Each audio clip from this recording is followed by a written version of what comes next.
Absatou, les conseils beauté, ça démarre cette semaine. Tu vas nous parler des conseils beauté pour les femmes enceintes. Et toi oui, aussi. Ce n'est pas un message. Je ne suis pas enceinte. Mais quand on est enceinte, Oui, ça. on est fatigué, on n'a pas trop le temps de prendre soin de soi.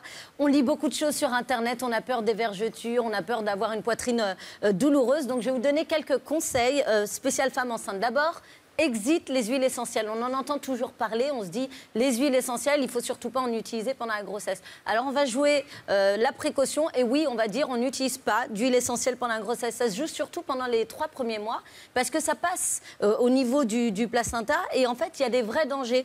Danger pour le fœtus qui est en formation et c'est surtout qu'il y a un vrai risque d'avortement spontané. Donc on évite et on fait attention aussi si on envisage d'allaiter parce que ça peut passer aussi dans le lait maternel. Alors, il ne s'agit pas de faire la guerre aux huiles essentielles, mais il s'agit d'aller demander à son médecin ou au pharmacien, qui est très bien formé sur le sujet, les huiles essentielles qui sont recommandées, n'est-ce pas, Roselyne? Attention au camphre. Vous savez, quand on est enceinte, vous savez, comme si je le savais, mais je ne sais pas. Quand vous êtes enceinte, vous avez souvent les jambes lourdes et ça peut être très pénible. Vous évitez absolument le camphre. C'est interdit, vous ne l'utilisez pas, vous en trouvez beaucoup dans les gels spéciaux jambes lourdes, etc. Donc ça, c'est à proscrire. Ensuite, quand on est enceinte, on a le problème des vergetures. Bon, il n'y a pas que les femmes enceintes qui ont le problème des vergetures. Mais c'est lié souvent à une prise de poids qui est importante. Le seul secret, c'est l'hydratation et la nutrition.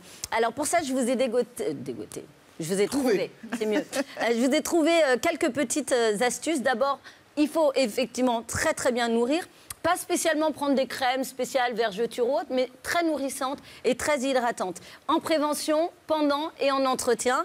Donc d'abord, l'huile des Incas, c'est l'huile la plus riche du monde, c'est une huile absolument miraculeuse qu'on trouve au Pérou, qui est en fait une petite graine oléagineuse. On va extraire cette huile et on va l'appliquer sur le corps. C'est absolument génial. Elle est aujourd'hui reconnue par les scientifiques comme l'huile la plus riche du monde. C'est 20 fois plus puissante, par exemple, qu'une huile d'argan. C'est absolument génial parce qu'elle est très riche en acides gras essentiels. Et vous allez pouvoir l'appliquer. Et ce qui est génial, c'est qu'elle contribue aussi à préserver la biodiversité marine, ce qui va plaire beaucoup à Myriam Veil. Le beurre de karité, tout le monde en a entendu parler. Il ne s'agit pas de prendre une petite crème avec du beurre de karité. Le mieux, c'est d'utiliser du beurre de karité pur, avec une bonne extraction, c'est-à-dire à la pression à froid, voilà, pour garder tous les actifs. Et vous allez l'appliquer, bien entendu, pas à l'état brut, parce que ça sent quand même très fort. Et vous allez l'appliquer pendant toute la grossesse, pas que sur le ventre, sur la poitrine, sur les fesses, absolument, en fait, partout. Voilà, et vous avez aussi du beurre au chanvre qui est super. Le beurre au chanvre, on n'en parle pas beaucoup, mais c'est génial parce que ça pénètre très rapidement, c'est génial pour l'hydratation, pour la nutrition, et sa composition, elle permet vraiment à la peau d'assimiler très vite, et c'est absolument aussi génial pour les femmes enceintes.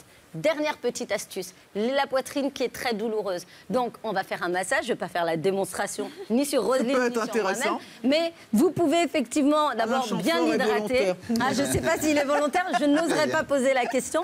Mais alors, pour les plus courageuses, ce qui est génial, c'est les jets d'eau froide ou de mettre des glaçons dans un gant et de l'appliquer sur la poitrine. Oui, Elisabeth, c'est pour les plus courageuses. Oui. Et sinon, c'est de se masser en levant à chaque fois un bras et puis en appliquant en effleurant du bas du sein, en remontant au niveau jusqu'à la clavicule ou jusqu'au niveau du cou. Et vous allez juste vous faire du bien comme ça et ça va vraiment calmer parce que ça peut être très douloureux. Je ne suis pas encore enceinte, mais tout ça me donne très envie de l'être.